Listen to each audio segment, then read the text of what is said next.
quelque chose de la part de Dieu. Amen. Au salaka tout, au profiter de la part de Dieu.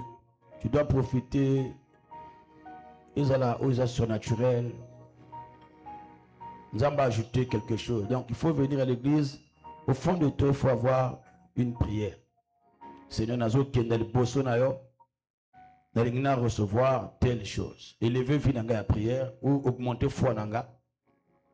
Amen. Zel nangai ya kolanda nzambe mata encore ya koleka. Ndinga yokaki mwana moko. Alors nanga papa vraiment na soutending na akili boso.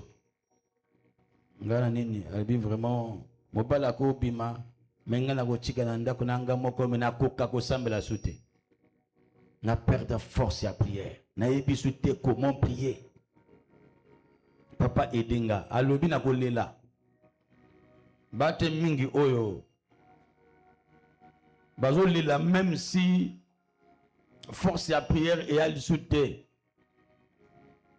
Plus tolingi nzamba accordé biso santé, force, mbongo, ouverture à ma porte. Mais cette partie spirituelle, la prière, la foi, la crainte de Dieu. Amen. Il faut toujours très en considération. Parce que la prière est liée au Nzambe. La foi est liée au Nzambe. La crainte de l'éternel est liée au Nzambe. Il y a des choses qui te lient à Dieu. Il y en a makam où ils ont lié dans le monde. Mais il y en a makam où ils ont lié directement dans Nzambe. Donc, tant que nous considérer makambo, le kola mosala, le kola libala, le kola kobota, avancement à vie, il y a bien, c'est bon parce que les autres personnes vivent à la malam sur la terre. Mais il y a des choses aussi qui te lient à Dieu que tu dois prendre très en considération. Amen. La prière, ils ont lié à Nzambe, il faut que tu en considération. Au considérer yango pour la nzambe pe na motema na ye mona makambo na yo lingaka yango e bitumba na yo ekosala bitumba na ye bon sanga ban na libanda bo bazo tambola kili na bo tshaba ngo bavanda bazala te indépendant. Amen. Tu reçois la puissance de la prière dans les moments difficiles. La puissance de la prière dans les moments difficiles.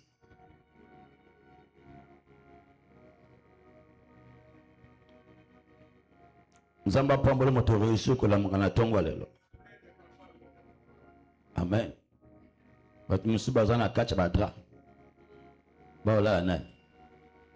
Mais yo la muki. Malili libosa nzambe zate excuse. Ou malili yaki makasa ngona mwana kana lore yakite. Malili zate excuse pour venir à l'église. So que moi tu malili excuse, so que poto siko au semble la terre. Tant qu'on a hiver et qu'on frappe. Donc yo vit à prier le koufi. Amen. Quand tu regardes les circonstances de la vie, le club a raison, où ils permettent nayo, où se refroidir de la vie de Dieu. Amen. Où se refroidir dans la vie en Zambie, ba circonstance de la vie. Au contraire, ça le coup la aigle. Si mon peuple ils ont ma casse, ils ont ces possibilités de s'élever encore plus haut. Ba défi et faire monter encore plus haut. Et non ba défi et qui sera encore plus bas. Amen. La bonne de Nzambe a même un niveau oyo et belé à battre. Merci na vineo. La puissance de la prière dans les moments difficiles. Jésus le dit dans Luc, quelque part dans Luc chapitre 18, verset 8. Luc a le dit, quand le Fils de l'homme viendra, trouvera-t-il la foi sur la terre? Amen.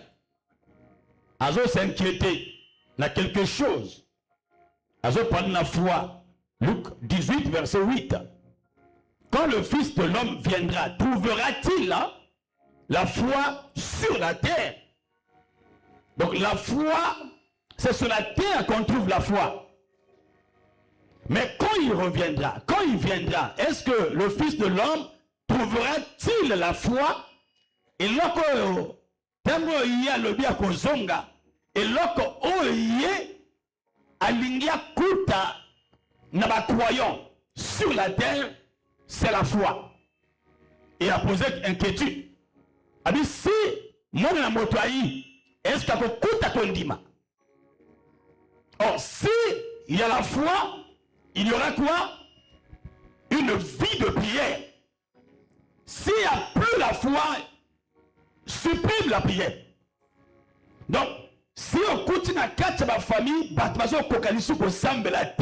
va perdre quelque chose de très important. La foi. La foi. La foi. Mais ce qu'on remonte dans 1, dans le verset 1, il y a même chapitre 18. Verset 1, il y a même chapitre 18.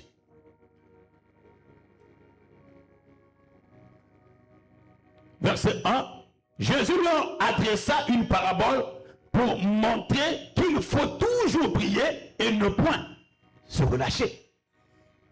Ça veut dire que la foi, Jésus nous a l'allusion, c'est la prière. La prière. Quand il viendra, trouvera-t-il des hommes, des croyants qui prient? Quand il viendra, est-ce que vous coûtez l'issue? Vous coûtez basi ou bako sambela? Ni pas de ou bako continue au sambela? Est-ce que vous coûtez bango? Parce que le moment où il te coach, le moment il y a difficile, orgueil, beaucoup de choses là. Ma guerre, ma situation encore très difficile. Mais le Fils de l'homme, quand il viendra, est-ce que le Fils de l'homme a okuta kondima na kati ya bato? Même ba grand chrétien, bazo perdre foi. Même pour imposer que bato maboko lobby, ni sou ba jongi na via masanga. Même oyo ba enseigner que la parole hier et belé ba continue via molini na kati ya bondumba na makambe belé. Donc na moment que la vie va perdre quelque chose qui est très important, va perdre la foi. Et la plupart va comme qu'on vivre na kati ya incrédulité remplacer la foi. Na ba verset biblique de la parole de Dieu na kati ya motema okoyoka makambo bazoloba. Okoyoka makambo bazoloba. Bazo s'éloigner de Dieu, chaque jour bazo s'éloigner de Dieu. Chaque jour bazo perdre la présence de Dieu. Et ils ont ça la bango lokata côté. Chaque jour bazo abandonner la foi. Bazo abandonner Dieu. Chaque jour amour il y a plusieurs ils ont refroidir. Mais baza combien? On va se préoccuper d'eux. Dis-moi amen. Alléluia. Alléluia. Habitango mwana motago yaka. Akuta kondima na bato susu. Il y a une question à poser. Le bas amen. Parce qu'il y a des hommes de foi. Des hommes de foi, c'est des prieurs. Des hommes de prière. Bato oyo. Na ba situation difficile, il y a quatre ma famille. Ma kanami no kona bangote. Ma loba et ma situation, ma famille. Ma situation à bana. Ma situation à ndeko. Ils ont changé complètement. Nzamba zo luka bato. Azo luka ba plaintif te. Azo luka bato ba murmurer que te. Azo luka bato ba zo regretter le passé la bangote. Dieu ne cherche pas ceux qui regrettent leur passé. Mais Dieu cherche des hommes qui ont la foi et des hommes qui prient. Nous sommes capable ya kotelema na katikati ya butu ya kosambela. Wapi bato ya bongo lelo awa? Wapi bato ya bongo? Bato baza capable ya kolamuka na butu. Oba kolamuka na tonga va poser ma kolna se. Alobi ni kambo pona nzambe. Alobi ni kambo pona nzambe. Bato baza capable se préoccuper na basor ya baninga.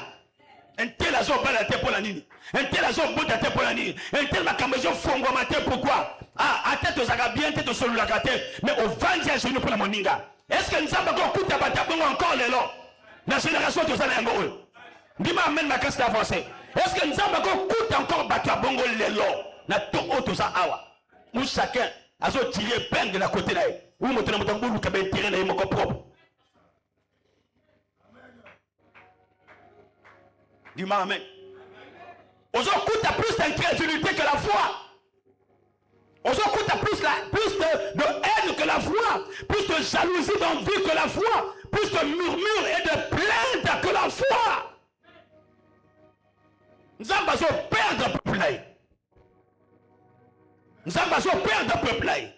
Nous avons besoin de perdre un peuple. Peuple qui tous les jours devant la face de Dieu. Peuple on est comme Wapi. Et comme Wapi. Peuple on est comme Wapi. Peuple comme Wapi.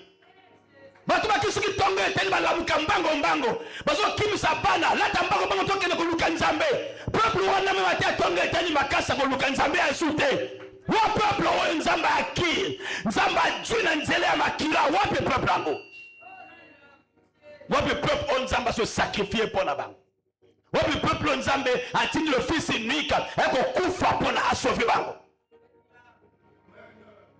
Est-ce que peuple ngeso kipoko nzambe ba pesi nzambe mokongo o makambele kitro mitumbele kitro kofingele kitro soki peut ko sambela sute soki peut ko sambela sute tilo na balite soki peut na ko sambela encore te nani ngela botite soki peut na ko sambela encore te nzambe bi ngamo nanzimina matali koli akwa na lingwanda a moitié nu pour na sauver yo pour libala yo wanga nanga pour le mosala yo wanga nanga pour le kobota yo wanga nangai parce que bat bazo fingo na ba quartier na balabala yo pesa ngamo Congo o pesa ngamo Congo bongo ya moneno nga na sali pona yo bat ba combien ingrat envers Dieu bat ba combien incrédule matin bazo kamate ya bazo refouler ngo na tete na bango bat ba combien sensible à la voix de Dieu même si Dieu parle qui peut écouter Dieu? Qui peut l'écouter? Il y a toujours un film de double face. Toi, si tu es vrai, tu es comme faux, hypocrite. Tu as plusieurs faces, mais tant que tu as mon abattu, tu as bimba, tu as la carte à bateau, tu as le corps, tu as vrai, mais tu es vrai. Nous avons posé à deux questions. Adon, tu es où? Abingaye, le barman, mais Adon, ça qui sautait. À qui il sautait Adon? Mais Dieu a son Luka. Nzamba son Luka bateau bako telema lokola ba Abraham bako telema lokola Abraham bako telema a intercédé comme Abraham pour la l'autre à subir à Koufate na Sodome na Gomorrhe. Est-ce que les longs Nzamba qu'on retrouve encore des hommes de prière comme Abraham pour sauver des hommes comme de l'autre? Liwe mote comme yesenga mokili mobimba. Pense à mon ninga comme sujet à ma solo. Yoka kuna, à côté d'ako, à côté de ma soutien, à côté de ma soutien, à se perdre, au lieu de battre vendre à genoux. Pense à motiver ça la passe de mi à bateau. Mais pense à battre comme qu'on rejoue mi à bateau. Ton comme wapi la chrétien, ton comme wapi. Pourquoi tu perds de sensibilité? Pourquoi tu perds d'amour toi qui n'a pas profond pour l'ensemble? Ton comme wapi. Quelle raison qu'on peut se l'ensemble? Oh ma cameleki. Est-ce que par rapport à ma caméléki de la vie, il faut perdre foi dans l'ensemble?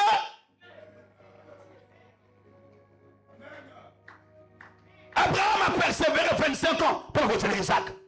Est-ce qu'Abraham a se donné de Dieu? Il était toujours là. Même après 25 ans, il était là, Abraham. Il attendait la promesse. Avec foi. Il savait que Dieu allait faire quelque chose de grand. Et aujourd'hui, on l'appelle le père de la foi. Parce qu'il a attendu. Et Dieu a accompli. Le bas, amen. Plus fort, amen encore. Très très fort, amen encore. Dieu cherche. A dit quand le Fils de l'homme viendra, il faut y aller à Koyaka. Il faut y aller à Koyaka. Aoyaka. Tango zole la deux fois awana. Awana. Azo yoka ba murmure. Boina ressemble à sauter. Est-ce que la situation ailleurs mokili ozo vivre et comme on est en conflit avec Dieu? Quand la situation se traversée, et moto ko blâmer et comme une zambe oh il faut blâmer. On a conduite na yo. On a erreur na yo. On a autour na yo makambo ya libelé. Au contraire, plonge-toi pleinement dans la prière. Cherche Dieu. Bato ba luki nzambe na kati ba situation ba ali. Et bah mon ennemi n'a pas fini à bango, bah mon la main de Dieu et agir na quatre fini à bango. N'a pas tant difficile, combien bazo perdre foi, combien bazo abandonner Nzambe, combien batiki ko sambela, même ko pesa même dîme, même soit le anga ko pesa sur dîme dans la quatre église, ngana ko pesa offrande dans la quatre église. Ngai na ko soutenir œuvre ya Nzambe li soutenir la vie na ngai. Mais quel likambo et memio ont décidé de la sorte. Ma situation la vie. Et même en guerre contre Dieu. C'est pourquoi la plupart vont perdre. Parce que avantage, faveur. Plusieurs m'appellent ma faveur comme le Nzamba dit moi personne au Congo. Revois d'abord ta marche avec Dieu. Revois ta marche avec Dieu. Hier tu étais comment? Tu marchais comment avec Dieu? Mais aujourd'hui, comment tu marches avec Dieu? Est-ce que tu continues à craindre l'Éternel? Ou bien tu t'es détourné de Dieu? Est-ce que tu continues à banga Nzambe?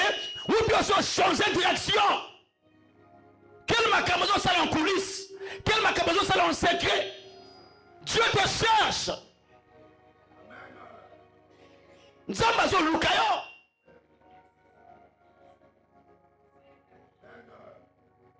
Yangona à s'inquiéter. Au travers de la bouche de Luc, quand le Fils de l'homme viendra, trouvera-t-il la foi? Trouvera-t-il la foi? Est-ce que vous coûtez bateau à genoux? Prions. Est-ce que vous coûtez bateau à genoux na tongo bazo sambela? Ou na poko bazo sambela? Ou bien vous coûtez bateau baso balembi na bango? Oui, koya de toute façon, olia te, osala te, okufa kaka. Langage comme ça. Ojwa te. Même à te ojo kokufa. Même à te ojo pété okokufa. Pas langage abaté ndeke comme. Donc bazo sont foutre na vie.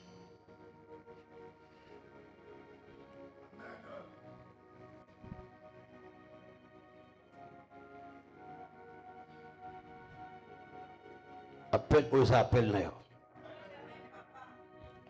Le bon voisin, Dieu te cherche. Le bon encore là, où ça peut là encore, le bon Dieu te cherche. Zambazo Luka. Ézéchiel 22, verset 30.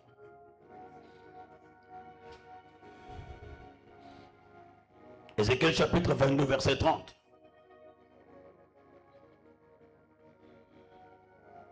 Ézéchiel chapitre 22, verset 30. Attendez au nom de Jésus-Christ. Je cherche parmi eux un homme, pas un ange, mais un homme. Dieu ne cherche pas un ange, mais Dieu cherche un homme. Alléluia. Zambazo Luka ange te, mais Zambazo Luka moto. Dieu cherche un homme. Il ne cherche pas un ange. Il faut suivre. Il faut suivre. Il faut suivre. Si vous coach na 4 églises, que vous allez être distrait. Suivre vraiment. Nous supplions au suivre. Je cherche parmi eux un homme qui élève un mur, qui se tienne à la brèche devant moi en faveur du pays, afin que je ne détruise pas. Mais je n'en trouve point. Le bas, amen. Alors je cherche parmi eux un homme. Nzamba a besoin. Il y a motoka moko.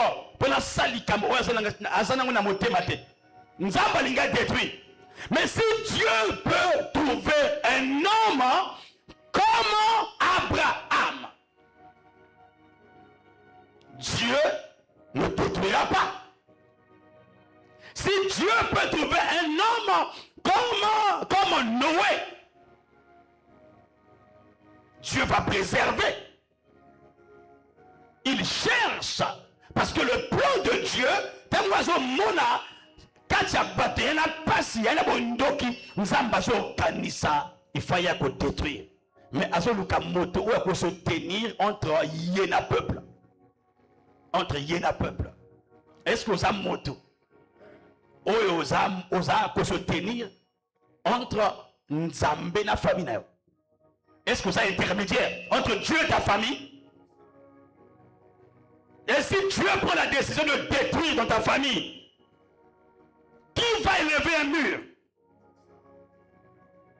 Nala go telemisa mur pour la koloba nzambe ko sala yango te nani ya ko sala yango. Nala go telemisa mur tango ba sorcier, tango ba magicien, tango ba misala ma ba ko s'élever pour détruire ta famille, pour détruire ton enfant, pour détruire ton mari, détruire ta femme. Est-ce que yo oza moto oya kongo telemisa mur pour la kanganzela kufanya kota te? Est-ce que ça moto oyo a kongo s'élever à kanganzela pour le chèque ou le kota te? Tous ont crié souffrance à ma famille, tous ont crié souffrance à bateau, tous ont crié souffrance pour ni mona oyo, mais biso moi en tant que membre de la famille. Oui ba ni dokibayali. Mais yo boui, quand il m'appelle, il y a un zambé. Yo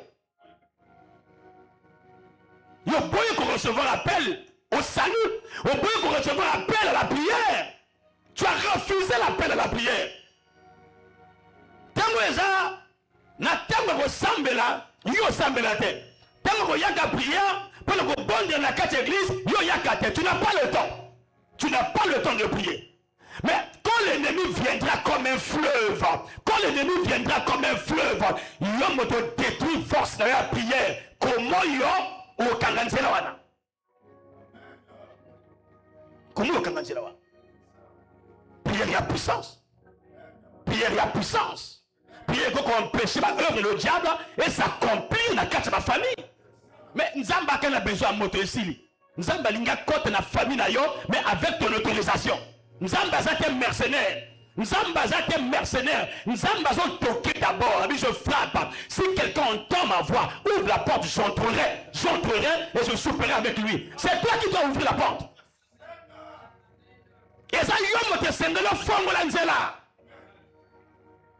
Nous avons empêché Nzamba contre ta famille pour la Bible, ça nous n'a qu'à passer. Parce qu'on a le temps, tu es trop fatigué, tu n'as pas le temps de prier, tu n'as pas le temps de chercher Dieu, tu es trop préoccupé à autre chose, à chercher l'argent, mais tu ne trouves pas le temps pour Dieu. Et tous les jours tu pleures. Ah, ngala comprendre te makamba yelangai. Alors que Nzamba boit tout filet, elle n'a sauvé bateau, dans le programme il y a 3 jours il y a prière. Mais est-ce qu'il y a qui? Oui, activité. Et yo, c'est le premier qu'on se plaindre. Ma combinaison aussi matin. Ma combinaison fonga matin. Nzamba ngangate. Ni mame. Tango yaka l'église batia ba bon. Mais kota nganga, yo somo ngangati ba kiti. Okota makolungulu, yo va likula li toko. Aussi so djiblo ko na okenda. Mais Nzamba lebite faites-les asseoir. Vous vendez sa bango. Assemblée mape komi mamitano échanger ba tebeli ba liango. Ça c'est Dieu. Ni mamen na yo kayo. Le ba amen encore na progresser. Nzamba so lukayo. Nzamba na besoin na yo. Baninga baza yana mo peuple ma besoin que la famille. Et so ka contre bandeko na yo, contre bandeko na yo. Nzamba Dieu en premier. A bendi yo pona a susciter foi na kati na yo. O kanganze na passion so yakawana. Yo, motana, salut aux individuels. Non, yo Nzamba Dieu pour la salut aux individuels. Nzamba Dieu pour nous prier. A dit quoi au Seigneur Jésus-Christ, tu seras sauvé toi et ta famille. Osa Nzamba Dieu parce que famille ça a besoin de ton corps. Toi d'abord, c'est toi d'abord. Et ensuite ta famille. Comment qu'on néglige la famille là yo? On adopte parole, oh le salut est individuel.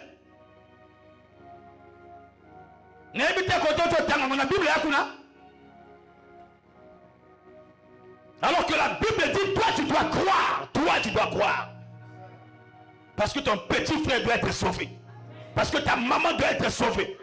Parce que il faut ça la sauver. Il faut ça l'effort. Il y a comme un niveau de la foi, niveau de la prière, pour la ninga au bazar moulini, la kacha moulini, ma bima na kacha moulini.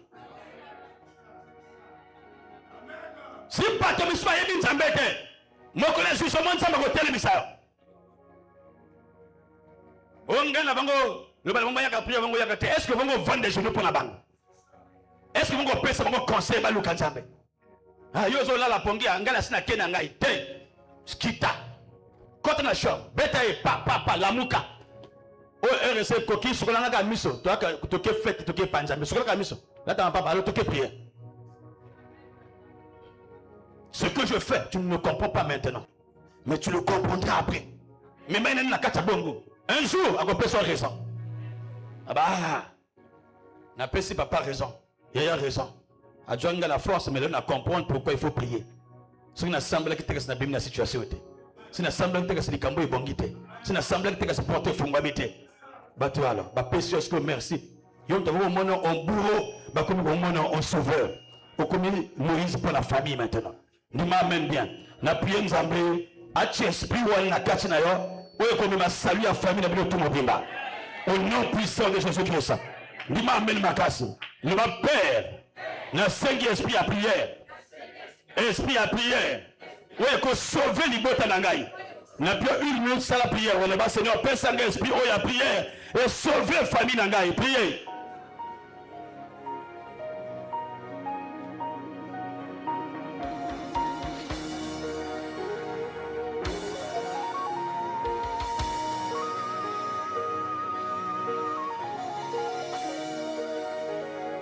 Saint-Esprit à prière, oui, vous sauvez les botas. Vous appelez Saint-Esprit à prière. Merci Saint-Esprit de Dieu. Au nom puissant de Jésus-Christ. Alléluia. Nous avons arrêté que malédiction ait frappé que la terre contre bateau au travers de Noé. Parce que nous avons trouvé que Noé. Nous avons arrêté sécheresse et la famille. Il faut se laisser trouver par Dieu. Et nous avons arrêté de leur wana. Ako arrêter les chèques et à changer les bottes à mobimba. Amen. Est-ce que nous avons le bas azuyo? Est-ce que nous avons le bas petit le binga la trouver un tel? Le bas amen. Est-ce que nous avons bête le azuyo? Est-ce que nous avons bête la famille la bino azuyo? Est-ce que nous avons bête la famille la bino azuyo?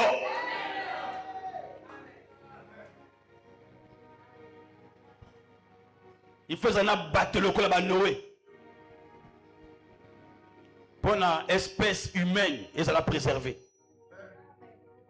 Il faut battre le col à Noé Bazala.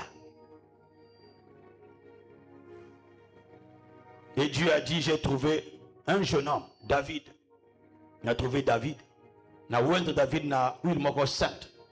Et à cause, il y a David, défi où il a lancé entre Israël et la Goliath. David a relevé. Attends, moi qu'on a l'armée à relever, mais David qui a été trouvé par Dieu a relevé ce défi. Wamoto onzamba lingi, wamoto onzamba zoluka. Pour le relever le défi, on a relever la famille.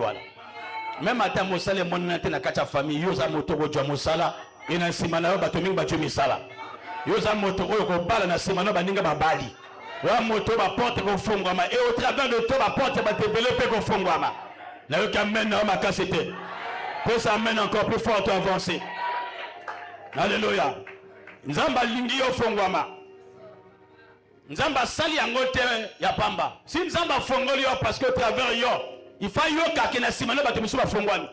Si ya fongoli yo et mota fongwama katena simana yo, on va se tenir devant le trône. On va tellement devant Nzambe. Comment yo fongwama ninga fongwamite? Comment yo zuba ninga ba zuite? Est-ce que la qui ça qui va comment faire? Babylone, il y a un problème. N'est pas quoi là. Problème dans Babylone. Dans Babylone, pauvreté ont frappé dans Babylone. Tata encore à Dieu économie n'a lancé dans quatre affaires. Et Kiti. à relancer encore l'économie naïe. Nous avons sali grâce. Et ben du marché. Et à adopter ce système de fonctionnement.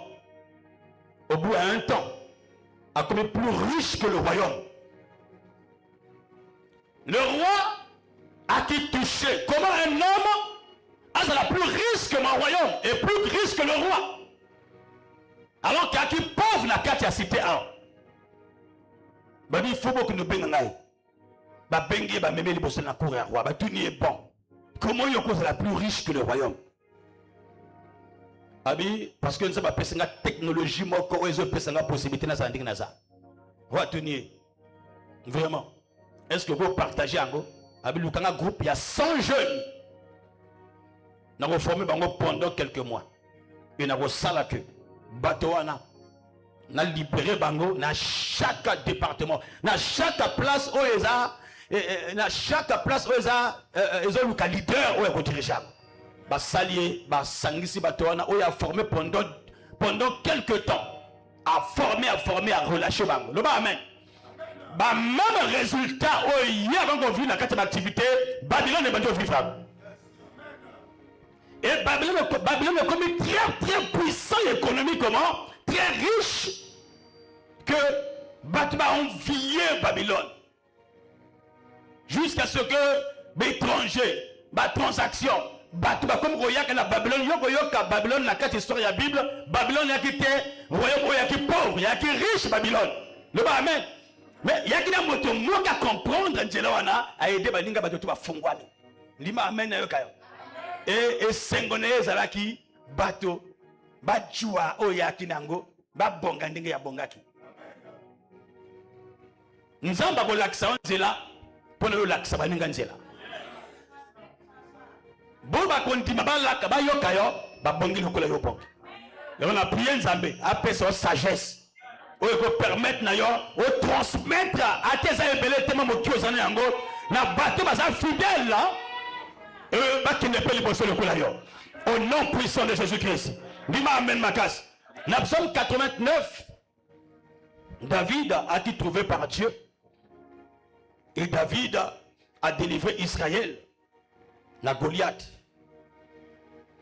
Il peut délivrer famille dans la kacha pauvreté wana. Vous délivrez banana yo. Le bagoli appelle le restaurant puis à malam. Le bago voyager peut prendre étranger. Quand nous aussi savons études dans ailleurs.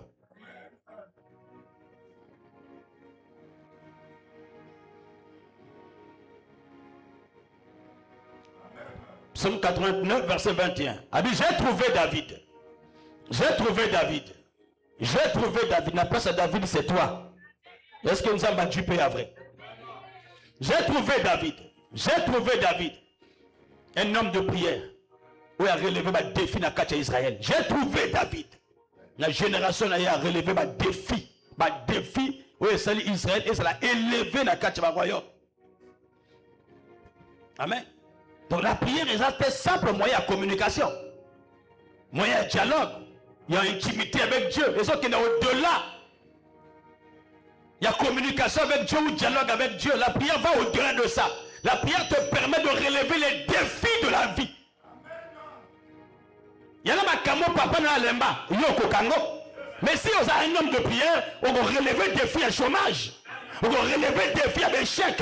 On va relever le défi à la maladie. On va dans ta famille. Un homme de prière est capable à relever la vie n'importe quel défi. Moi, je suis bon de les attendre, je suis plainte. Attends, je murmure.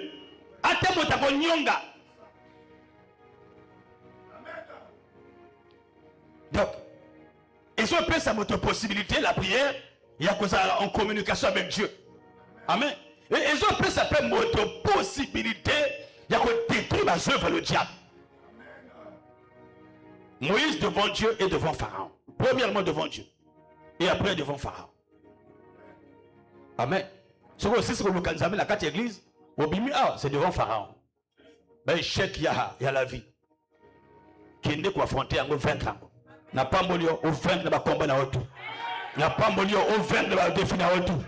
Au relever défi wana, ya bac wana année oyo.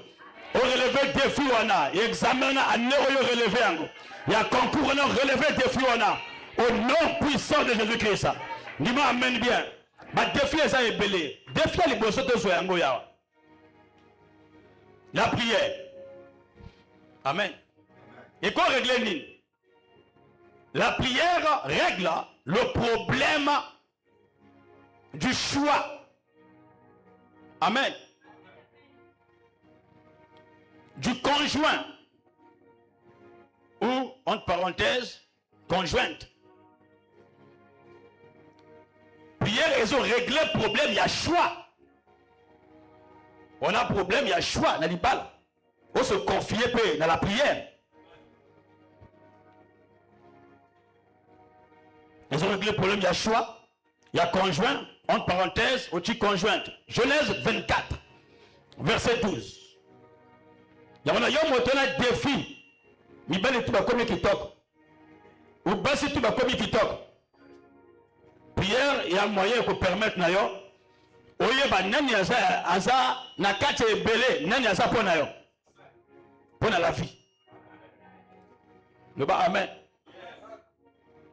Si on prie na ndote yite et comme ba signe ndenge so na biso aju ba signe. À connaître signe et confirmer simplement dans la signe oyo likambango za ao. Le ba amen bien. Donc la prière, ils ont peut sa possibilité à cause de la choix à conjoint ou choix à conjointe. Genèse 24, verset 12.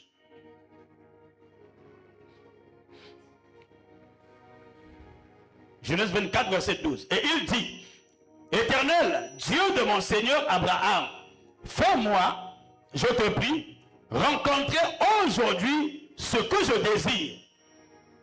Et use de bonté envers mon Seigneur Abraham. Le bas amen. Oui, il y a prière, il y a Eliezer de Damas. Parce que Eliezer, il fallait le cas, Isaac moi aussi. Mais pour Eliezer, adjoint Isaac moi aussi, il fallait attendre la prière. Défi à choix. Le bas amen. Eliezer a se confier dans Nzambe comment? Par la prière. Eliezer a se confier dans Nzambe par la prière. Par la prière.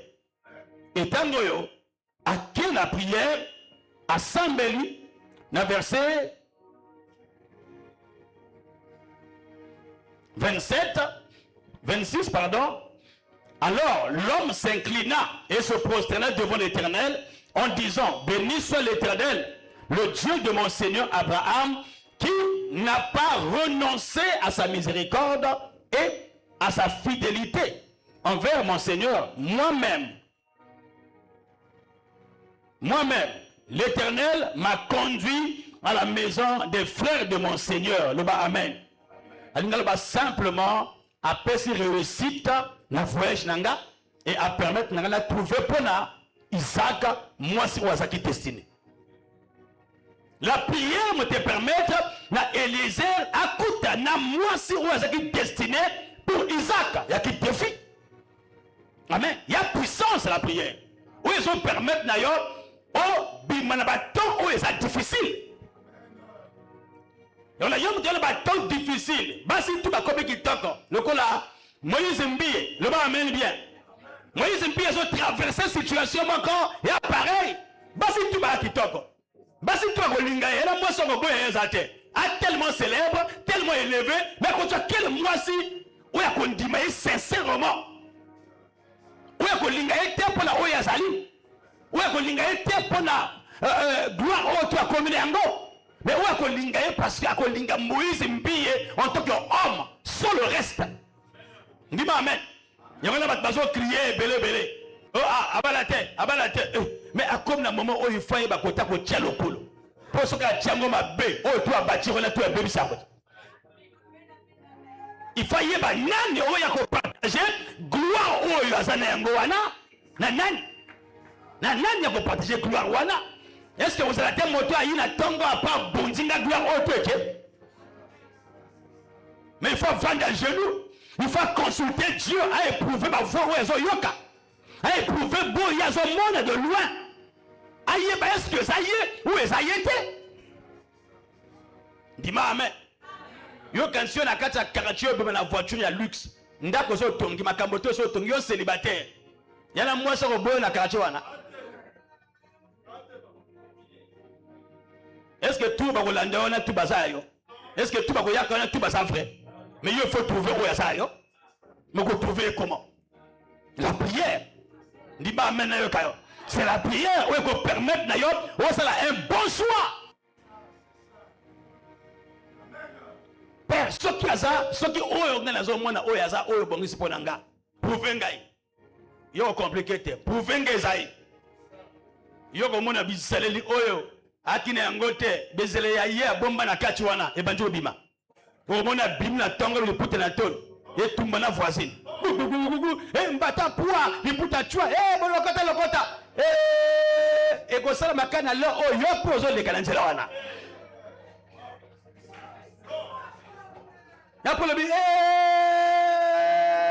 Seigneur, merci. Et yo sakalangai, nako lakisanga za mwana, noko nanga comme un tel. Attends comment noko donc sonné to soni awa. Il za sona noko nai. Seigneur, merci. Dis-moi amen yo kayo. Moni o tiki nzamba prouver que ça y est. Et nzambe mo ka bandi ko sala. Et ko senga na yo après la prière, il faut être patient. Si vous avez un luku, vous avez un frère qui a péché un botte, vous avez un petit pou. Oh, deux fois, vous avez un peu de joie. Si vous avez un bango, donc il faut précipiter un bango. Autorité, elle est comme si à cause de la peur, la précipitation, au lieu de se lancer. Après, vous avez un il y a là que vous avez un mingona, il y a qui mona yanai. Trop tard. Vous avez déjà dans la pou. La prière. Dis-moi amen. La prière. Le bas la prière. Le bas la prière. Il y a moyen où ils ont cette possibilité. Il y a que surmonter un moment difficile il y a la vie. Un moment très difficile il y a la vie. Alléluia. Alléluia. Il y a deuxième. La prière. Instrument de restauration. Instrument de restauration. Toujours, dans un moment très très difficile. La prière Nzambe. On y perdre dans la vie. Nzamba Djongi Sayango au centuple. Seul homme et femme de prière, bazar, na pouvoir, on a comme la restauration, on va perdre de la vie. Si on peut garder feu la prière, non, on peut rattraper le boum sakiwan. Si on peut garder feu la prière, c'est possible, hein? On rattraper et l'on peut le perdre. Il a déclaré 2026, et s'il a été, on a boum en 2025, en 2026, on a un doublement. Nzamba pesa au double au tout perdre la manière le caca.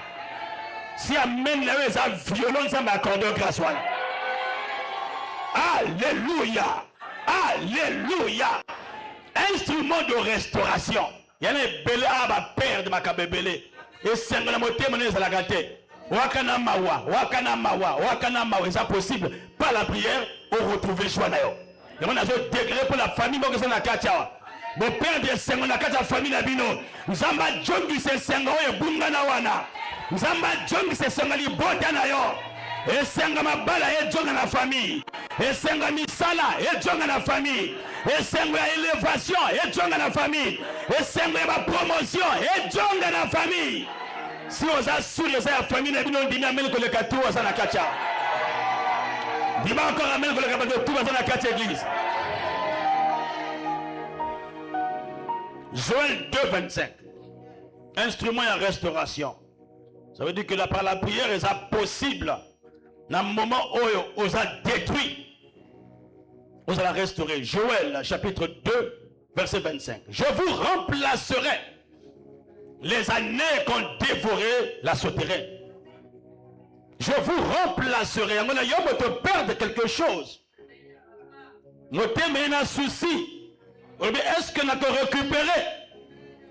Est-ce que nous avons perdre? Par la prière, tout est possible. Par la prière, tout est possible. Par la prière, tout est possible. Par la prière, tout est possible. La voisine, par la prière, tout est possible. Répétez encore, Naïe. Un homme de prière, c'est un homme de foi. Un homme de prière, c'est un homme de foi. Rien n'est impossible à Dieu, mais tout est possible à celui qui croit. Donc, un homme de prière, et là, comme c'est impossible. Mais là, qu'on nous a besoin de demander, homme de prière, c'est la patience. C'est la patience. Le bas la patience. Le bas la patience. Le bas encore la patience. Oh, nous avons besoin la bateau. Oh, c'est la patience. Alléluia. Alléluia. Juge 16. Verset 25. Juge, chapitre 16. Verset 25. Nous avons comme moi qu'ils ont remonté. Ils ont eu sika. Ils ont yaka. Ils ont comme moi comme à l'âme. Ils ont eu sika. Ils ont yaka. On va retrouver paix, joie. On va séquer encore. Nous avons déclaré la moto. On va vendre. On va séquer encore. On va séquer encore. Yom to coach ya moment na yo ya crise, ya kolela, ya konyonga, oko seka lisusu. Oko seka koleka ndengo seka kakala. Oko sepela koleka ndengo sepela kakala. Nzamba ko jombi se sengona koleka ndenge salaka. Au nom puissant de Jésus-Christ, la ligne amen na yo et déranger bandeko baza pembe na yo. Mais ça amène encore très dérangeant. Amène encore très bénéfique. Amène encore très bénéfique. Namoni moto moke loko moke kimaka yo. Ezo jonga na kacha foye na yo. Bolingo we kimaka ndako na yo. Oye kisuna ndako na ote. E jonga na ndako na yo. E sengo e jonga na ndako na yo. Ba bénédiction faveur e jonga na ndako na yo. Yamba grâce wana. Yamba.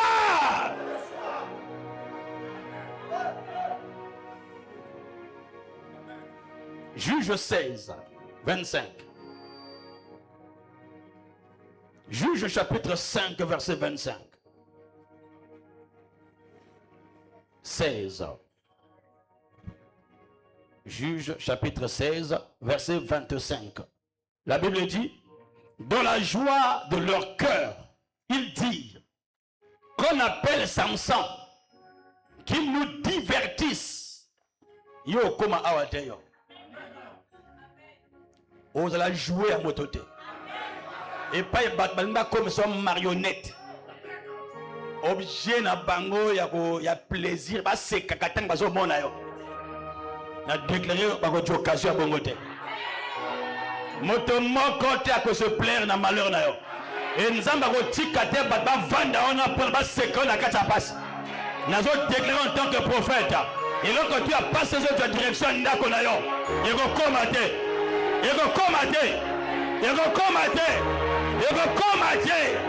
Douleur tout raison de la direction d'Akonayo. N'a pas bien qu'on commander. Parce que nous avons na hotel. Nous avons na hotel. Nous avons na hotel. Nous avons na au nom de Jésus. Au nom de Jésus. Au nom de Jésus. Samson le dur. Samson le guerrier. Baloba boke no benganga Samson yaka. Ba commission lokola pululu. Moto ko sekisa bango.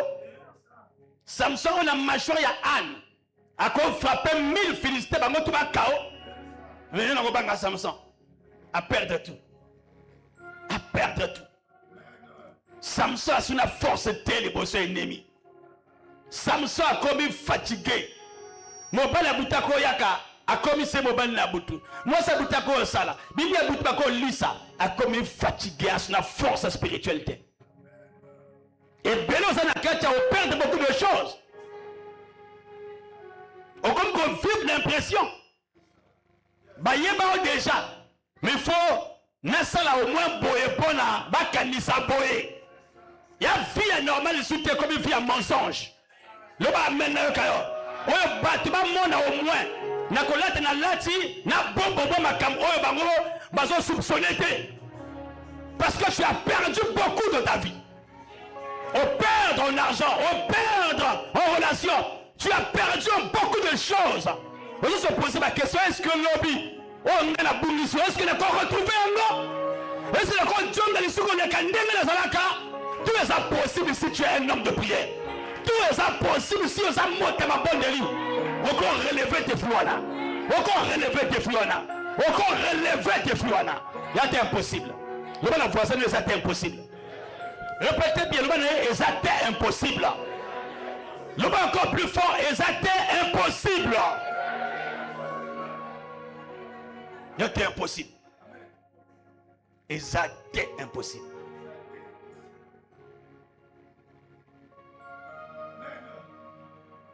Motonanga moko alia, alinga voyage. Ngana voyage. Nga yo, sanga programme oyo. Ah papa ngana zo voyager. Yutu ngabi. Boka ngaba porte église. Culte yate. Ni maame. Parce qu'il kamba bien. Ponaye. Ah, baka ngaba porte église. Téléphone, akangi tout bon. Na OK souté. Faut na une charge au Nzambe. Ni maame. Et à se pointer, a dû charge au Nzambe. Espoir côté na ki souté. Après, téléphone, après que mon dû charge, li kamba Nzambe, téléphone est sonné. Bon, il y a un moto mokazo yaka. Ako benga yo. Siko okota, on rejoindre biso. Na côté on moto kasa perdre parce que a trouvé premièrement l'intérêt de Dieu. Nzamba ate Nzambe wo ya bumba bebisa banjo tabato. Nzamba ate Nzambe wo ya kase ka ba vie abato. Téléphone est sonné, à côté yake, à mon éclair. Oh, il n'a qu'à rater, à récupérer. Nous avons déclaré pour la yo, quel que soit. Oh, yo perd pour la. Oh, ya ko lukanzambe le awa. Na déclaré, on va récupérer mon centuple. Yate parce que tu m'as konanda kwa Nzambe, ba rendez-vous na yo ya mbongo, au père dans le couteau, au père de l'autre côté, mon côté.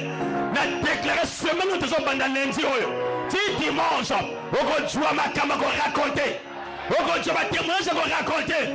Na bo tata, na bo maman na yo, na quatre églises, on va raconter ma chose. Reçois la grâce. Dis bah amen. Samson, yamana gardez toujours dignité na yo. Même matin, dans ma poche, nous on a différenté. Au Sengate. Il y en a bateau sur le Sengi et Kangami libellé là. Supporter. Nous avons un Zambété. Il y en a bateau sur le Sengi et là. Et le problème, il y a vino tout mobimba. C'est qu'à foutre l'école, ou à foutre l'université, ou à foutre ndako, ou à pension bonga golia. Hey, il y a quoi ça la banne au bout pour payer en lobby. Mais la maille. Nous allons la papa c'est ça lobaki. Au du kopo ya maille. Moko mi balé. Oyo kopo ya fufu. Oyo ya kwanga. Oyo kopo ya kokone mboto na makayabu. Omeli oyo. Apo omeli oyo. Omeli oyo. Omeli oyo binzamba go sala. Loba amen. Ochi confiance na Nzambe. Il y a 2 jours 3 jours au groupe na famine. Nzamba go telma go funga ba porte go pambola. Et tant que Nzamba go tiambongo na kati maboko na yo. Il faut se souvenir. Na ba nzala oyo lalaka. Pour la mbongo yo panja yango telo ko la moto moko boye. Oyo amona nzala na vie na yete attention.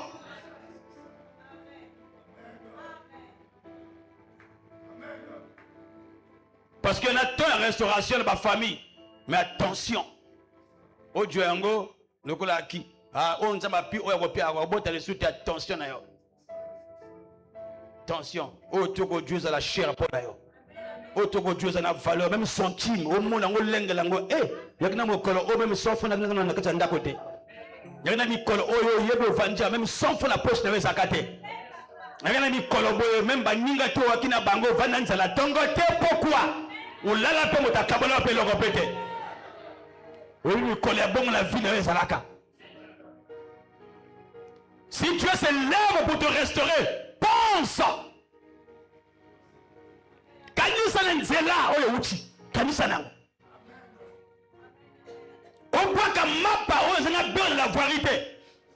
Obwaka ba fufu na bilia ma deso la voirité. Kanisa. Yekina ba jour le kana ba la voirité ba voisin na yo. Omle binge ba bwaka. Onyonga la bango. Mais il y a pour communer yango. Qui ne souvent regretter la farine. Est-ce que bana oyo bochi parce que même ça t'a dit là encore.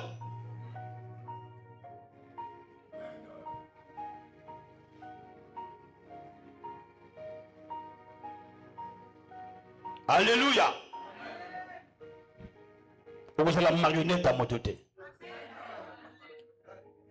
Ils firent sortir Samson de sa prison, de la prison. Et il joua devant eux. Ah, Samson joua devant eux. Bible est toujours vrai. Ils le placèrent entre les colonnes.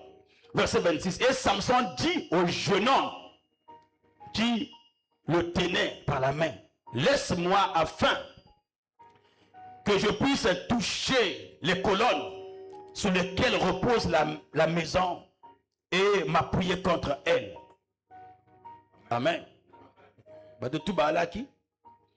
Verset 27. La maison était remplie d'hommes et de femmes. Tous les princes des Philistins étaient là. Et il y avait sur le toit environ 3000 personnes. 3000 personnes, hommes et femmes, qui regardaient Samson jouer. Verset 28. Alors Samson invoqua l'Éternel et dit, Seigneur éternel, souviens-toi de moi, je te prie. Oh Dieu, donne-moi de la force seulement cette fois, et que d'un seul coup, je tire vengeance des Philistins pour mes deux yeux. Dis-moi Amen.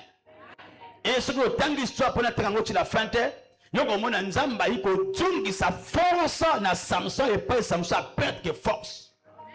Na milieu un défi manquant qui très grande à qui appelé à détruire le gouvernement tout de la Philistin. Mais comment? Tant à perdre de force à qui une capacité de faire ça. Mais la prière et permettre Nzambé à restaurer onction à Salomon. La prière est possible une possibilité à restaurer puissance à Salomon. Force à Samson. Il y a Samson, pardon. Force à Samson restaurée par la prière. Par la prière, il y a possible faveur ou équilibre et ça la restaurer. Il y a possible relation où il y a bénéfique ou équilibre, ça va restaurer. Il y a possible, l'homme amène bien. Et comme aussi, c'est possible par la prière et ça la restaurer. On va déclarer pour la moto même grâce au se passer dans Salomon et toucher un peu côté Vanja. Marché on est requis mayoté marché on marché on est requis mayoté dans le lobby. Marché à Mbongo on a et requis mayoté.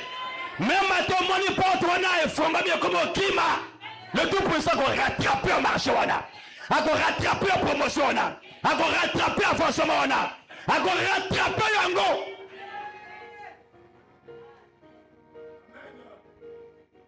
Au père de leur côté. Donc un homme de prière il est difficile à perdre.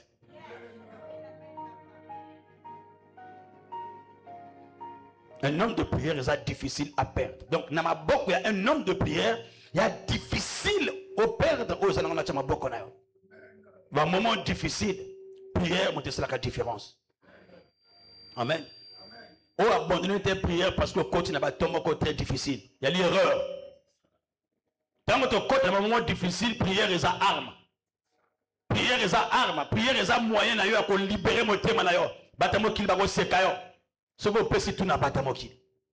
Olobi na bangonga mikono nazo liakate. Oh, yelaka yo aw. Na tu oletala kitoko na voiture maga oh nango oh nde olela kanjala. Ba ko seka yo. Tala mona ba ndako ya batu misuba na kata ba voiture no. Defa na ndako kuna bili ya te. Fufu pe na ndako ya te. Mais ana carburant au moins 10 litres na yali. Aibi kota zo kenda ya umela te ajunga ndako na directement. Omona ndako monene. Okoti moni karo, moni bloco tout na kati mais deux fois na kati ndako wana même économie à 100 milliards. La prière est possible, nous allons restaurer. Nous allons croire que c'est possible. Nous allons croire que na kana yo c'est possible. Na kana est-ce qu'on dit que c'est possible? Te amen ngo mingi na ranger o bata aba sawapi. Est-ce que vous croyez que la prière est possible, c'est la restaurer? Et c'est possible on retrouver le qu'on perdre. Et nous comme moi que le père n'a déclaré pour la yo on retrouver le kango. Promotion on a, attends l'onglet qui combo na yo, on va retrouver promotion on a. Au nom puissant de Jésus-Christ. Reçois la grâce. Donc onction à Samson, il y a qui restaurer et Samson a accompli une mission avec son onction. Et à Chiki Mokili Oyo, alors tout est accompli. Même si M. Tobolaki, même si Akoufaki, mais a accompli œuvre on s'aba benga qui accomplir sur la terre. Le bas amen. Troisième yango awa.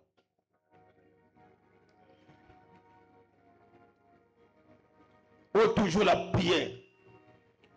Amen. Puissance et la prière. N'a pas un moment encore très difficile. La prière est la clé. La clé qui ouvre les entrailles d'une femme stérile. Amen. On a touché partie tout au yopona et touché bah tout was na kacha. Moto na kanaï. La prière est la clé. Quelle clé est la prière? La prière est la clé où est capable de faire la entraille ya moi si o ya botakate. Isaïe 54 verset 1. Isaïe 54 verset 1. Isaïe 54 verset 1. Isaïe 54 verset 1. Isaïe 54, le premier verset. La Bible dit, rejouis-toi stérile, toi qui n'enfantes plus. Fais éclater ton allégresse et ta joie.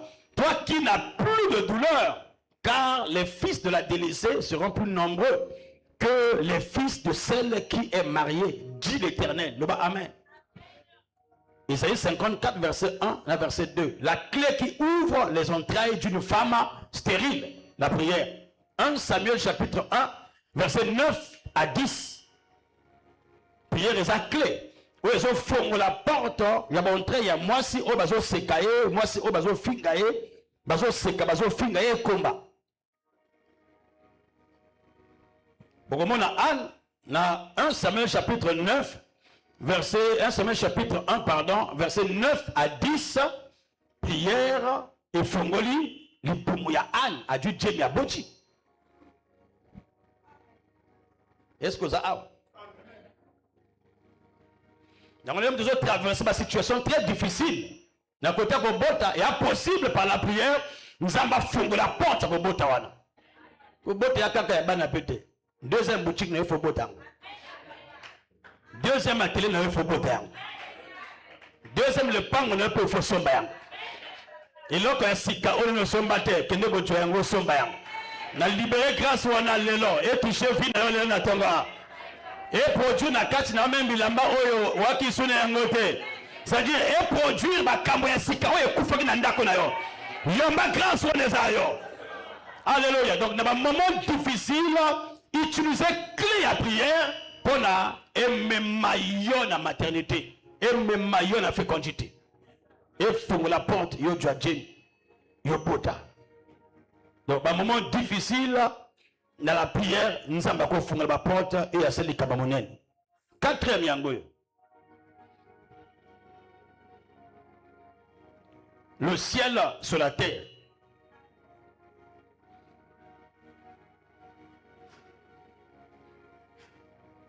Le ciel sur la terre. Nicolo, Namabeli. Jacques chapitre 5. Le ciel sur la terre. Jacques 5. Jacques chapitre 5. A déclaré via motomoko et kangama qui banda ko fungwama. Nzamba fungola vineo. Vieux kangamaki, il va faveur et fungwama. Il a réussi te fungwama. A déclaré tomoko ezokoma la via motomoko avanja. C'est-à-dire makamama lamu okolo bijo landa yango te me yango moko ko lukawe ko landa na makambo tuko sala. Côté okokoma mais oyo kote ba sali kamoka malamu ezo profiter nayo. Ye mutata moka ko compliquer te pour koma wana. Jacques 5 17. Jacques 5 17 Natangi. Élie était un homme de la même nature que nous. Il pria avec instance pour qu'il ne plût point et il ne tomba point de pluie sur la terre pendant 3 ans et demi.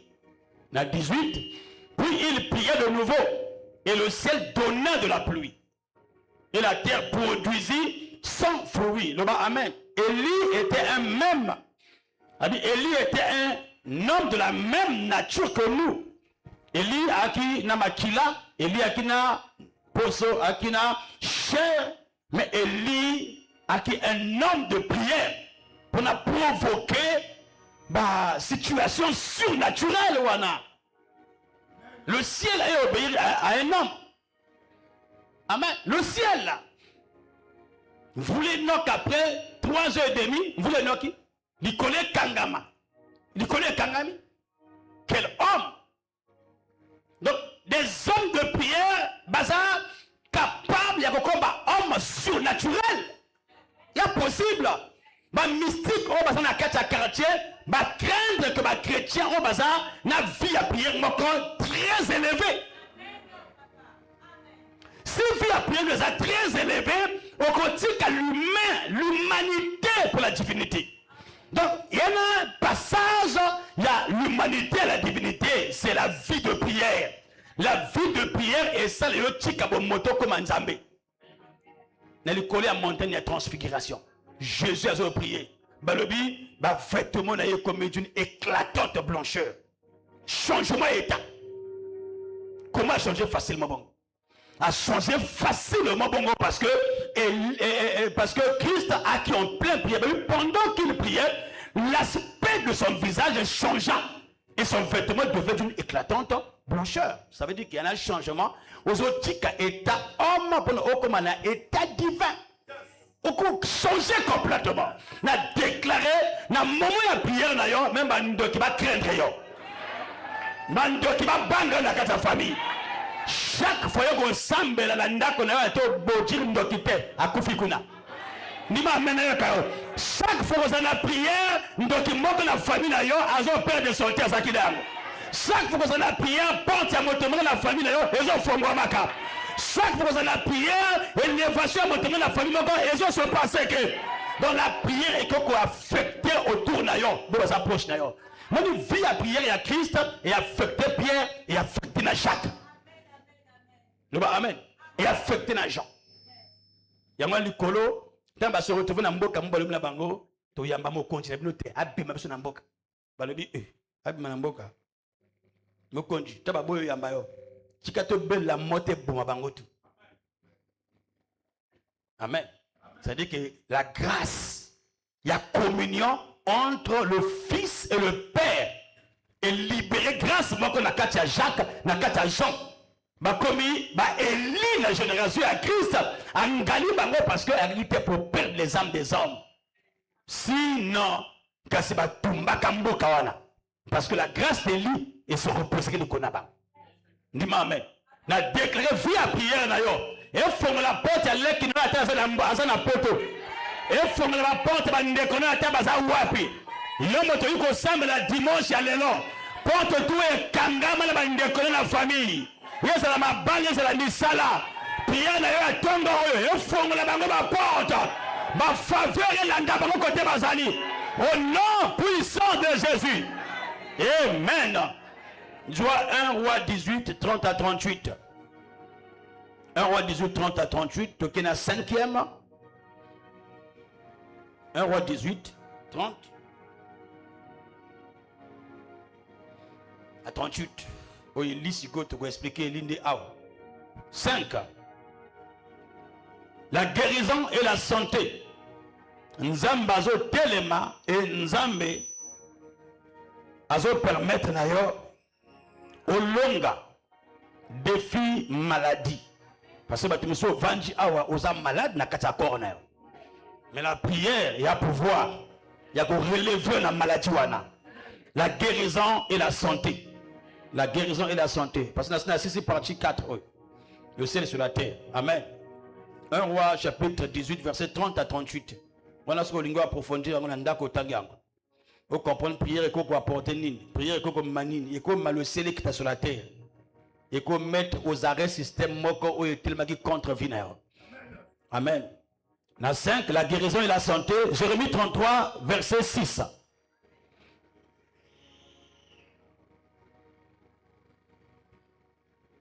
Jérémie 33, verset 6.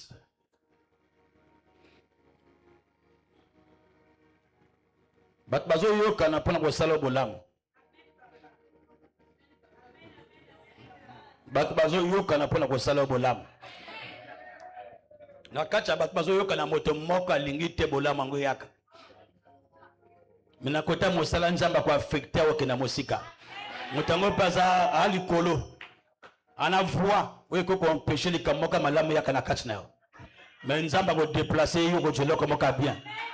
Ils ont côté Mosala, ils ont côté du côté, na degré le Kamalamu no Simba yango. Au nom puissant de Jésus-Christ. Jérémie 33, verset 6. La Bible dit: voici, je lui donnerai la guérison et la santé. Je les guérirai. Je leur ouvrirai une source abondante de paix et de fidélité. Je lui donnerai. Na déclaré le côté malade. Maladie na katia makila. On a infection. Wala makamoko na njoto na uyezo déranger yo. Quand ndengo zo ndima amen. Mal wana et disparaître na kata corps yo. Na répéter mal wana et disparaître na kata corps yo. Mal nyonso eza la tension zo matin zo kita. Na déclarer mal wana et kita au nom de Jésus-Christ. Et tika yo na kombo na Yesu. Dimanche la gawa. Avant to bana louange. Il y a tellement de bandits loba. Il y a pour la protection. Nabina yo loba la ndeko na yo to battre la baninga. Amen. Que yana to coach na ton oyo moto wako moninga mais acha poison te. A excité ka colère tous les jours amatsoka kanda. Asolo makamo que soit motema na yo après la muki toma ozo tambo le pays au AVC. On a parlé de l'angoisse un dimanche. Bon côté. Dis-moi amen bien. Motomoga qui mosika a suivi kango de loin. A benga la téléphone papa merci. Merci papa. Merci papa. Au sauvengai. Na repesa motem na ngali souté. Et bubu pa na kufa. Le ba amen. A sepé la personne jamais merci. Mais 2 cas. Na yo kango mosika na bâtiment quelque part. 2. Amen. Motomoga zo tambola ka heureusement mo akipembe na moi c'est moi ça simbi. A pays nini AVC. Mais il dérangeait le bon côté le coloté et là quand on a corps na été. Mais on a lourdeur maintenant, on a difficulté à koloba vraiment bien té. Nous avons sauvé parce que prier que amen. Même ali nabiso awate mais à ça lié nabiso par amour. Le bas amen.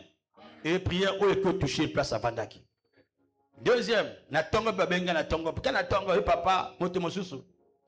Il m'a benga na téléphone, na bi awa vraiment na bimaki na comme na balabala na pays. Abi heureusement, heureusement c'est Dieu. Et heureusement, c'est là comme mon côté épargné, c'est Dieu qui t'a épargné. Dans l'hôpital, ba moni corps tu et là comme que déranger te comme ndama makila na kacha moto. Incroyable, parce que moto tu baby kasa kao lelo awa. Ba salisi yango elongoli tout, et lelo awa nzamba pesi force. Ako telema, ako tambola. Et à quoi le balcon na kati na biso. Dis-moi amen bien. Votre déclaration na tongo a. Plan tu a bon na njoto na yo. Et ça l'a annulé au nom de Jésus-Christ. Yango na makambo to zo yoka na kombo na yo ko kipa yango te. Makambo to zo sam na koto salaka na bato saka na bango o kipa yango te. Côté baso préparer frapper likambo ko oyo. Yoko tika banda yo na renverser yango na kombo na Yesu. Na renverser le ko wana mabe wana.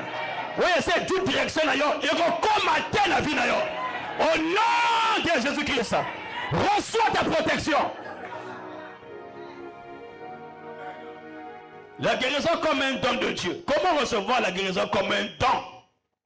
Amen. Ézéchias, malade. Mais Ézéchias a prié jusqu'à ce que la guérison est venue. Dis-moi Amen. Ézéchias a bondé, à qui malade de l'école à l'hôpital, a bondé, tu as un zamba, il y a le bon que l'école à Ézéchias et à qui guérit. Donc il y a possible. Par la prière, on retrouve santé. Dis-moi Amen. Donc l'homme de coach malade n'a déclaré par la prière, nous avons Dieu qui santé à malade. Nous avons accordé une santé de fer. Au nom puissant de Jésus-Christ. Est-ce que vous avez dit Amen dans la kacha? On a dit 2 Rois chapitre 20 verset 1 à 7. 2 Rois 20 1 à 7.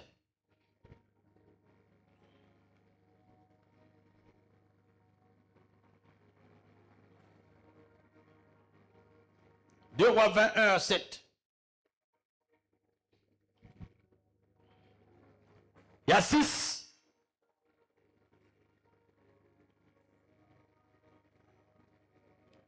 Elle nous préserve.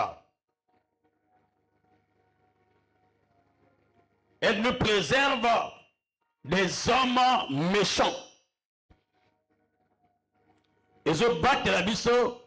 Na bateau bazana makambo ya mabe contre biso.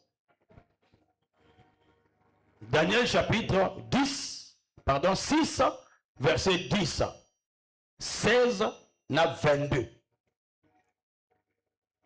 Elle le préserve des hommes méchants.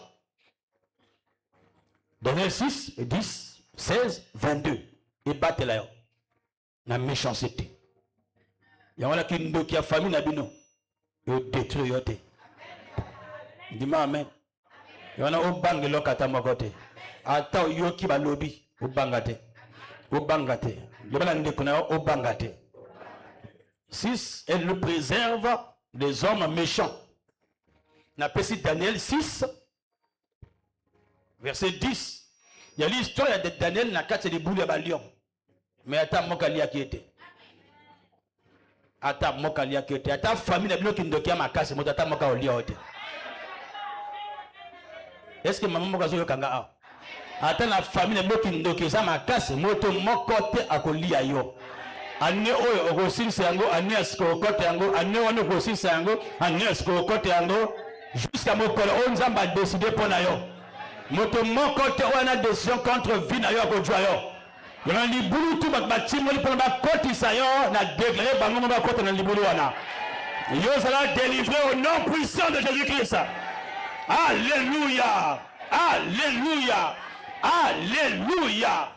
Alléluia. La prière. Notre salut au 7e. Notre salut au temps de la fin. Prière et ça salut na yonanga na tango ya suka. Notre salut au temps de la fin. Natango oyo zasuna espoir te. Na motago sunga yote prière ya salut na yo. Na batango oyo. Salut na ngai, salut na yo, ça salut na biso na batango oyo.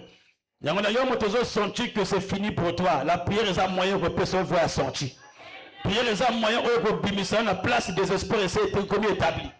Oko bima na nzela wana. Oko bima, même à tabat bakangyo ba porte, ba lebi oko bima te. Yoko bima. La situation où ils ont traversé Mikolo Oyo, Oko Bima na yango, Maman Oko Bima, Papa Oko Bima, Bana na Oko Bima la situation na. Échec Oyo Simba qui a 5 ans, Oyo Salem examen Simba terre, Oko Bima ane Oyo Oko Bima.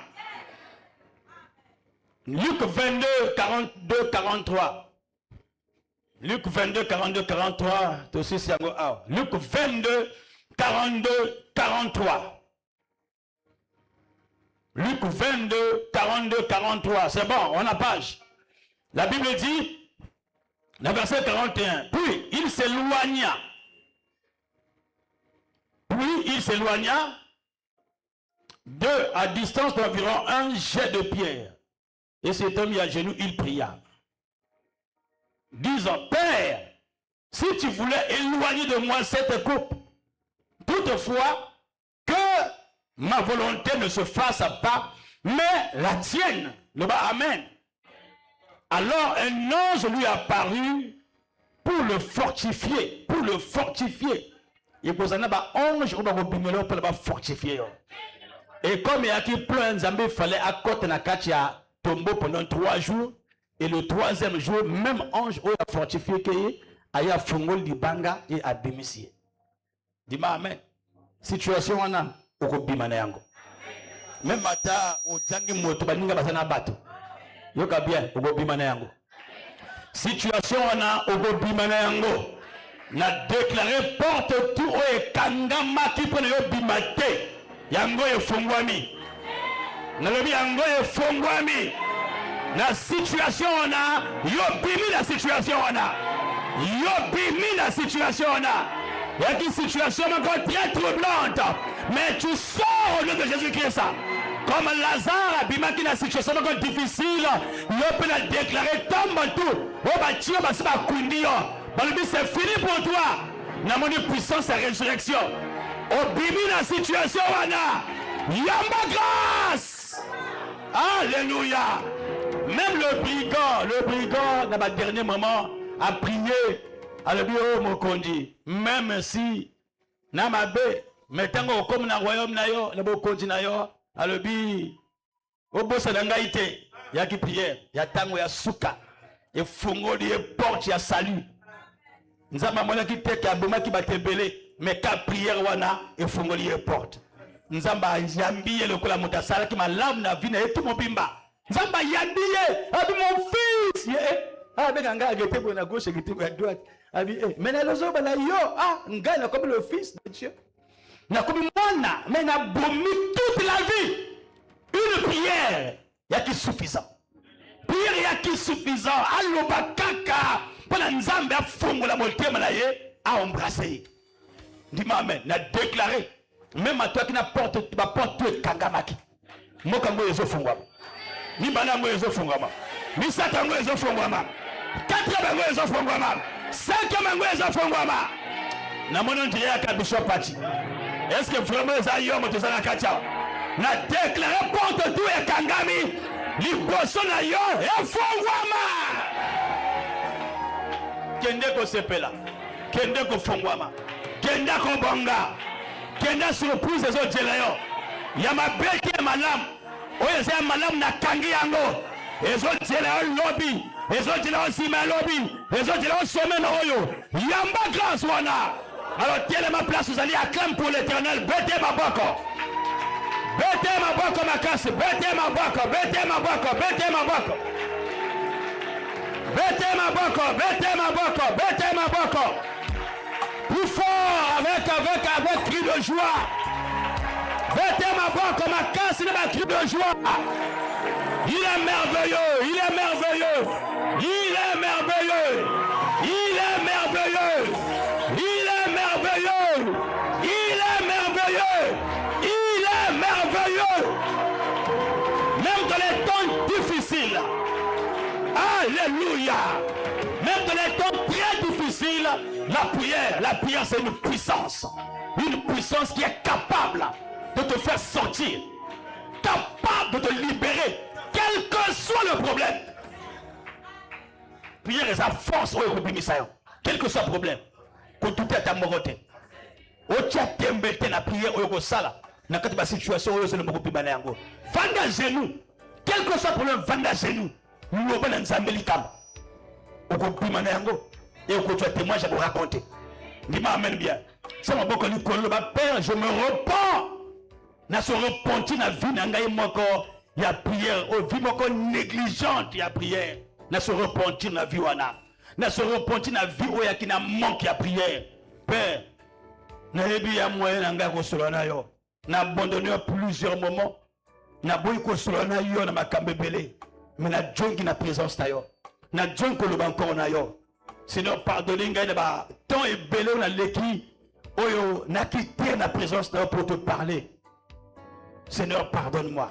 Mais maintenant je reviens dans ta présence. Alors que Bible dit, revenez à moi et je reviendrai à vous. Le Père na djonge panayo. Djonge panangaipe. Élève ta voix, réponds-toi et appelle l'Éternel. Azawana koyaka et yoko mona bolam na eto bondeli bondela. Bon, donc, qui peut t'aimer dans un peu de élève ta voix, tu sens tout semble là, tout se repentir de ça. La manque à prière, ils ont défaut, ils ont même péché, manque à prière. Oh Dieu merci.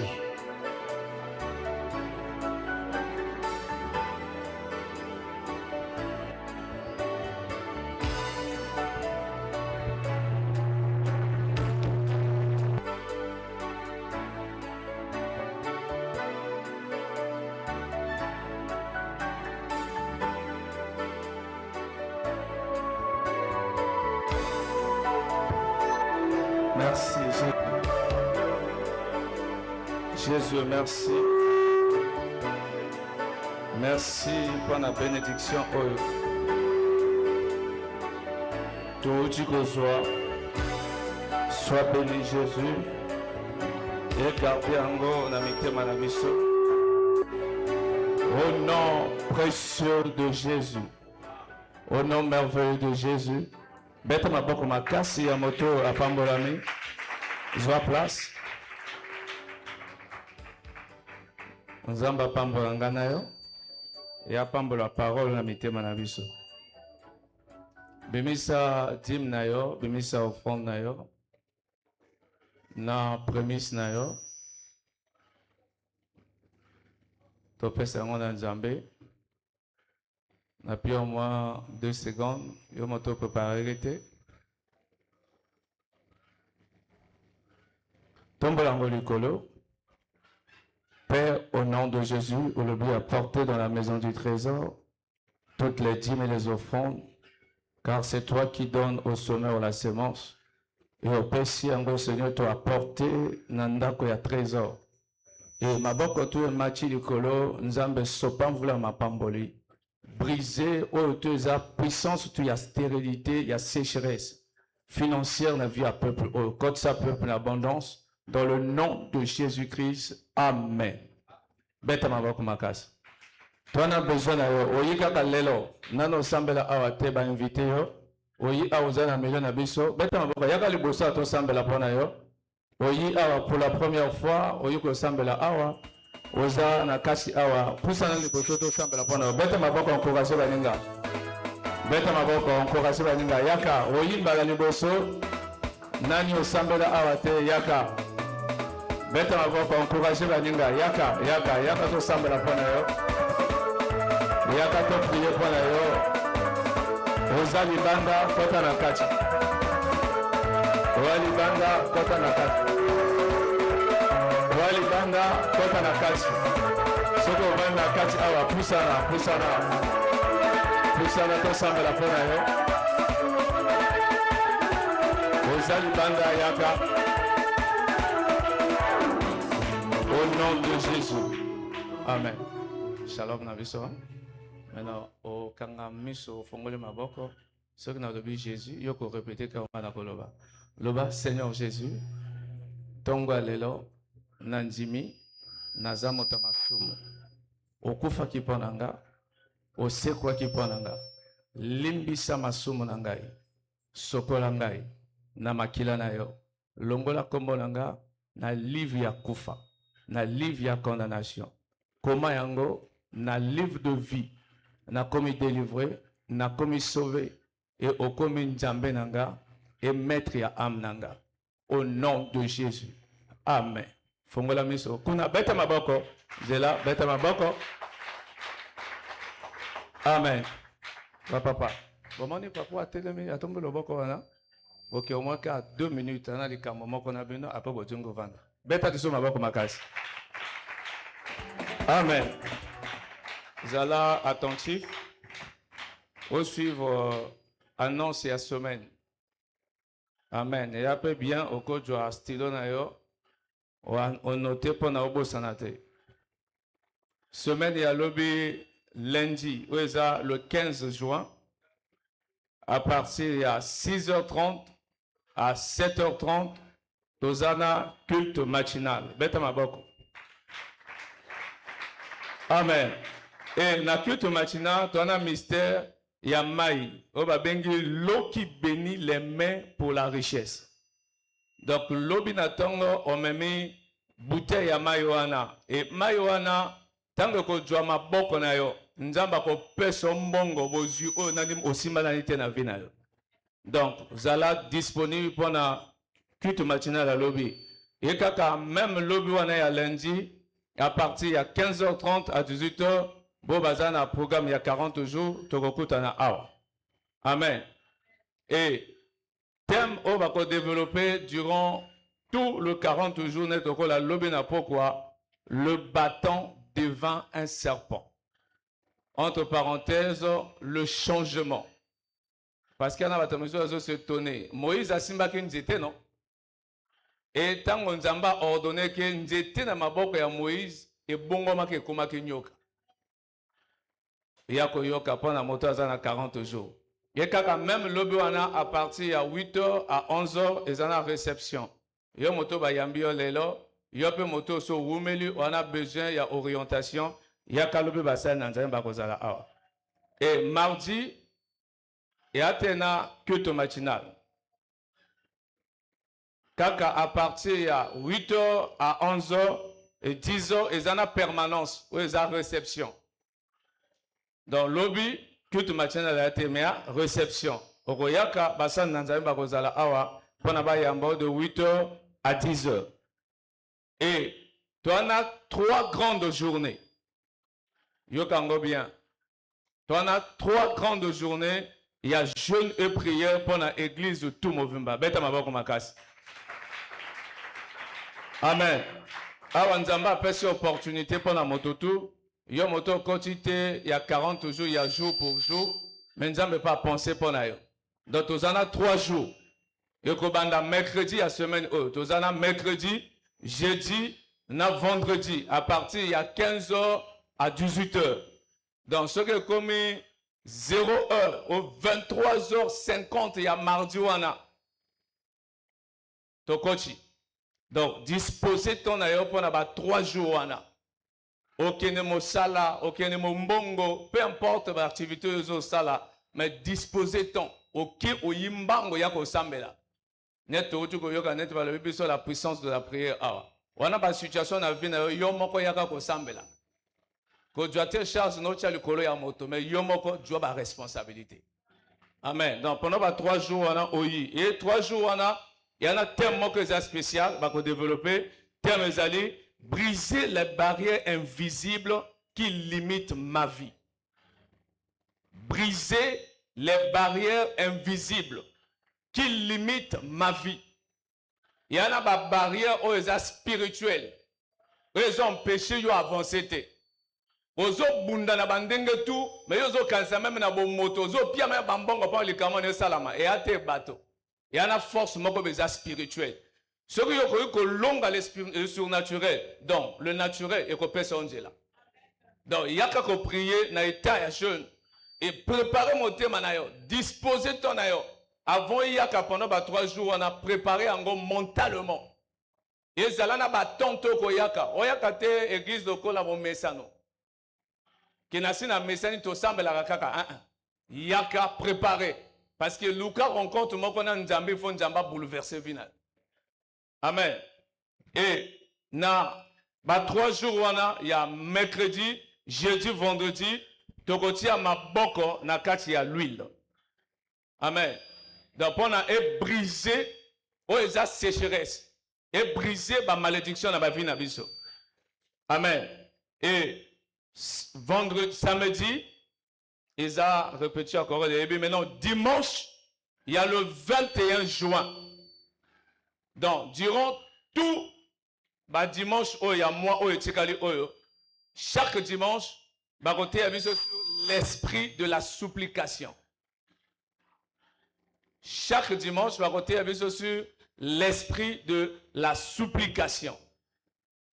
Et dimanche, on a un mystère, il y a l'huile qui détruit tout mauvais sort.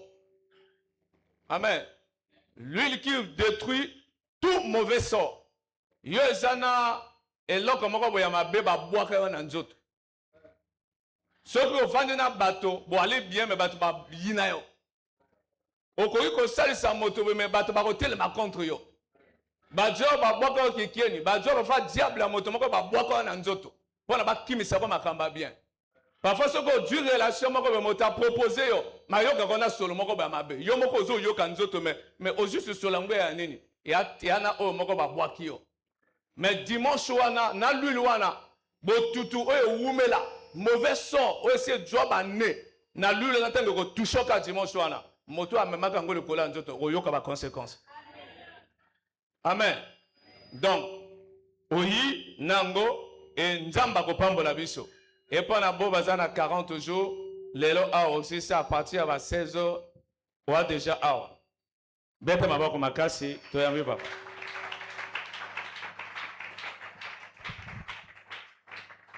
Motuna prière naï. Telbaki prière ezakisi.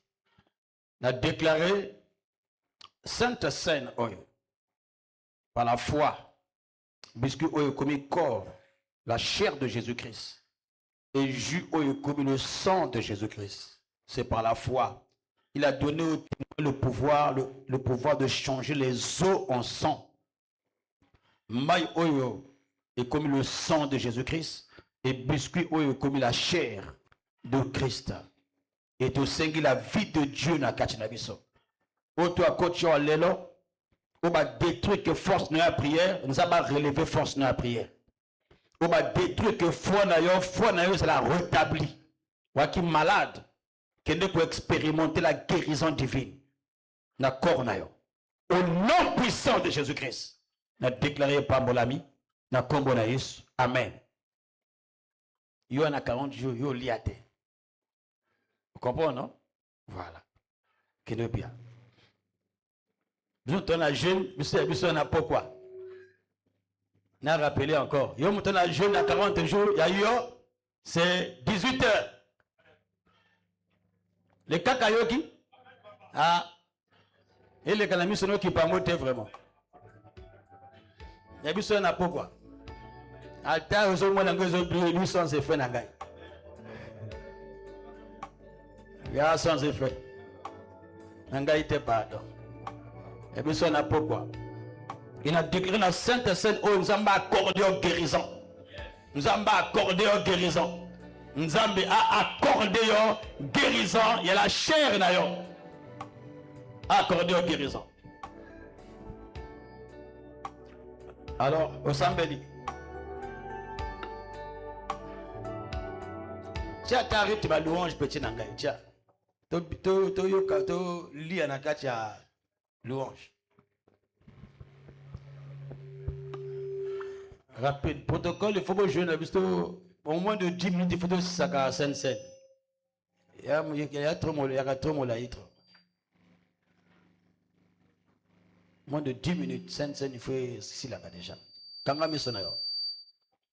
La scène, nous n'avons pas bon ça dit bon ailleurs.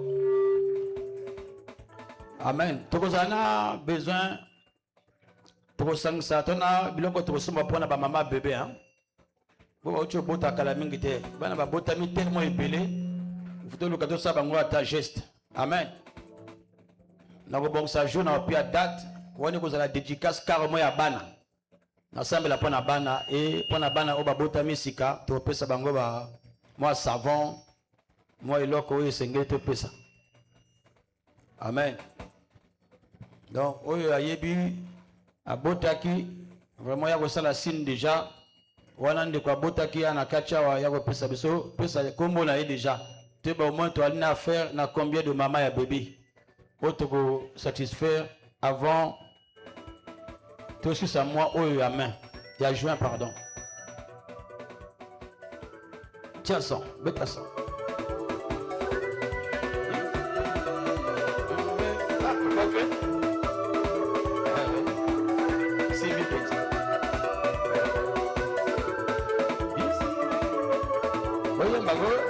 acha mongongo.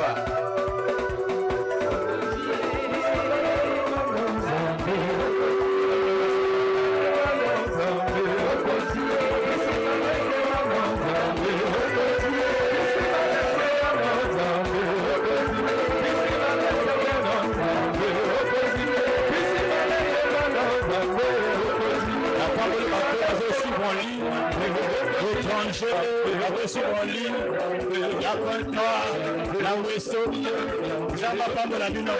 Programme Oyo élevé encore au niveau de la foi, au niveau de la prière.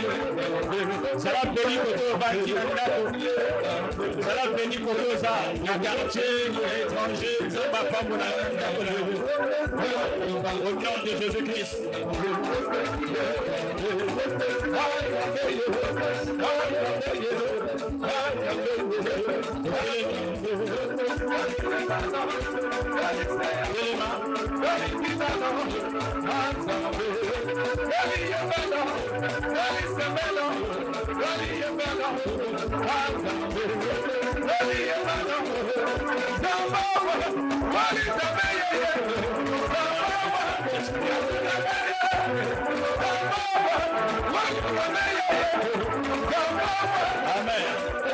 Batman le banda sur aussi si beaucoup na kachikaka. Pour te gagner temps, tu se lis trop l'heure déjà.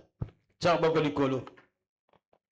3 jours oyo jangate vraiment 3 jours oyo waliawa o monkete.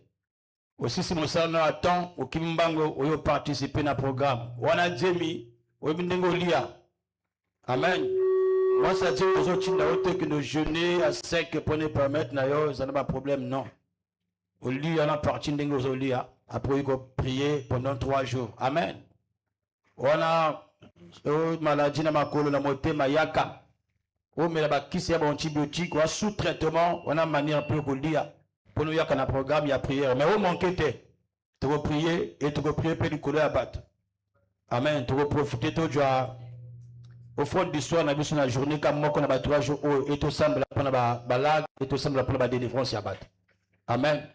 Ça va beaucoup likolo n'a pas voulu pour la retour na yo pour la semaine na yo bas ange va accompagner yo il y a ma BO qui déjà prêt à que ça battre likolo na yo comme annulé kenda ko prospérer kenda ko s'élever kenda porte wana eza ko kangamate fungwami nzamba libérer moto moko ko telema que la porte a ko fungula porte na pour le likambo wana au nom puissant de Jésus-Christ le bonheur et la grâce pour les jours de ma vie et j'habiterai dans la maison de l'Éternel jusqu'à la fin de mes jours. Bête ma boca ma casse pour l'ensemble. Comment ça va être? On a mbongo ba jeko parce que les autres qui au fur et à mesure na Horeb. Mbongo ba jeko. On a boîte à peinture, on a somba ba boîte ba peinture pour na to sala mosala oyo. Ogoyaka a on a la fin, oyo chika boîte na la peinture. Amen. Boîte à peinture 2, 3, 4 boîtes à peinture yaka. Nanga sambe na basi o bazana ba problème ya concevoir. On a kacha yaka ngana sambe la pona.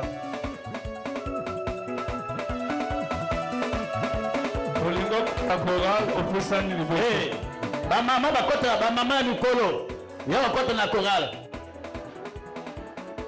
Ya kota chorale,